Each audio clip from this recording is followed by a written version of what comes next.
Hello நண்பர்களே, எல்லாம் எப்படி இருக்கீங்க? நல்லா இருக்கீங்களா? இன்றைக்கி வந்து என்ன விசேஷம்னு பார்த்தீங்கன்னா, எங்கள் சாமிக்கு வந்து இன்றைக்கி வந்து நாங்கள் சீர் கொண்டு போகிறோம்.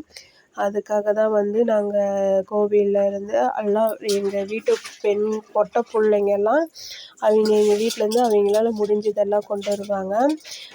நாங்கள் வந்து ஒரு 11 ஒரு 17 தட்டு பக்கமாக நாங்கள் வந்து சீர் ரெடி பண்ணியிருந்தோம். அப்புறம் மற்றவங்களும் வந்து கலந்துக்கிட்டவங்களும் அவங்க அம்மனுக்கு வந்து புடவை, அப்புறமேட்டு மிட்டாய், கடல வெல்லம், பூ, பழம், தேங்காய், வெல்லம், ஒரு பொண்ணுக்கு எப்படி சீர் கொண்டு போகிறோமோ அதே மாதிரி எல்லாம் எடுத்துகிட்டு வந்திருந்தாங்க. அவ்வளோ சூப்பராக இருந்தது. எல்லா சொந்தங்களோட எங்களுக்கு ரொம்ப சந்தோஷமாக இருந்தது. பலகாரங்கள் முதல் கொண்டோம்.